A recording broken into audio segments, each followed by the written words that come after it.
Sneha maths में gold medallist थी और बीएड भी किया था। उसकी शादी नमन से हुई, जो एक चार्टर्ड अकाउंटेंट था।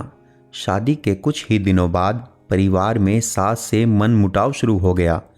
स्नेहा ने बहुत कोशिश की अपने आप को परिवार में एडजस्ट करने की, पर सफल ना हो सकी।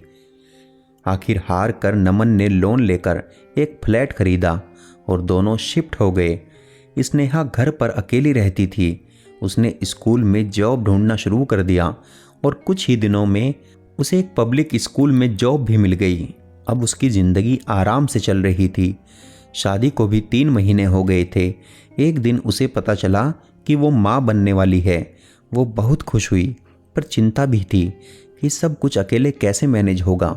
पर नमन ने उसे सहारा दिया कि सब हो जाएगा, वो चिंता ना करे। प्रेग्नेंट होने के बाद भी उसने जॉब जारी रखी। एक प्यारी सी बेटी पीहू को जन्म दिया। जॉब छोड़नी पड़ी क्योंकि घर वालों का कोई सपोर्ट नहीं था। सब कुछ अकेले ही जो करना था, पर नमन उसका पूरा साथ देता। अब पीहू 1 साल की हो गई। स्नेहा अब धीरे धीरे सब कुछ मैनेज करने लगी थी। प्लान बना रही थी कि दोबारा जॉब शुरू की जाए। घर पर एक मेड रखकर मैनेज कर लेगी। फिर वो तो 3 बजे स्कूल से आ भी जाएगी। उसने एक स्कूल में अप्लाई भी कर दिया। एक्सपीरियंस होने के कारण कुछ ही दिनों में उसके पास अपॉइंटमेंट लेटर भी आ गया। वो उस दिन बहुत खुश थी। आखिर फ्लैट भी लोन पर था। वो चाहती थी कि वो भी नमन को फाइनेंशियली हेल्प करे। कॉल लेटर लेकर वो नमन को खुशखबरी सुनाने के लिए इंतजार कर रही थी कि तभी उसे चक्कर आने लगा। वो दौड़कर बाथरूम में गई, उल्टी हुई। उसे याद आया कि इस महीने उसे पीरियड ही नहीं हुए। वो चिंता में पड़ गई। नमन ऑफिस से आया। वो उदास बैठी थी। हाथ में कॉल लेटर था। पास में पीहू सो रही थी। नमन ने पूछा, सब ठीक है ना? स्नेहा ने उसे बताया कि उसकी तबीयत खराब है, कुछ गड़बड़ लग रहा है। नमन स्नेहा को लेकर डॉक्टर के पास गया। चेकअप हुआ। डॉक्टर ने बताया कि वो माँ बनने वाली है। ये सुनते ही वो फूट फूट कर रोने लगी। नहीं चाहिए मुझे ये बच्चा, इतनी जल्दी फिर से कैसे संभालूंगी? 2 बच्चों को, फिर पीहू भी तो बस 1 साल की है। मेरा अबॉर्शन कर दो डॉक्टर। अरे आप क्यों परेशान हो रही हैं? सब हो जाएगा, आप एक बार और सोच लो। डॉक्टर उसे बहुत समझा रही थी, पर स्नेहा मानने को तैयार नहीं थी। डॉक्टर ने नमन से कहा कि वो स्नेहा को घर ले जाए, बाद में बात करेंगे। दोनों घर आ गए। स्नेहा कमरे में जाकर लेट गई। वो रोए जा रही थी। नमन पीहू को लेकर बैठा था। वो अपने आप को दोषी मान रहा था।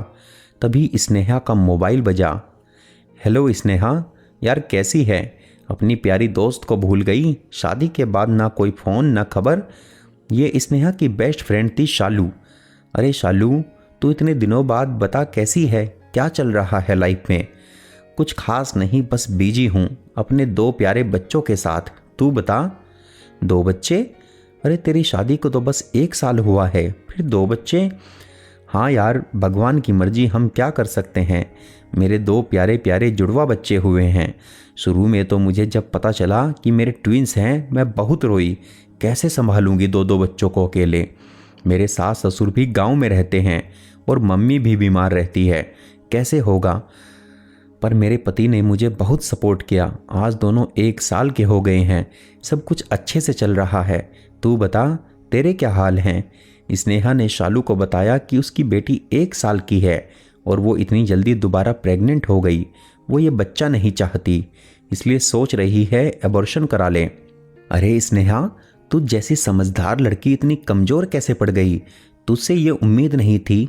बच्चे तो भगवान का रूप होते हैं।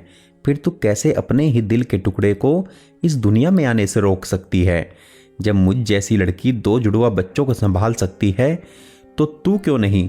अबॉर्शन की बात तो दिमाग से निकाल ही दे, सब हो जाएगा।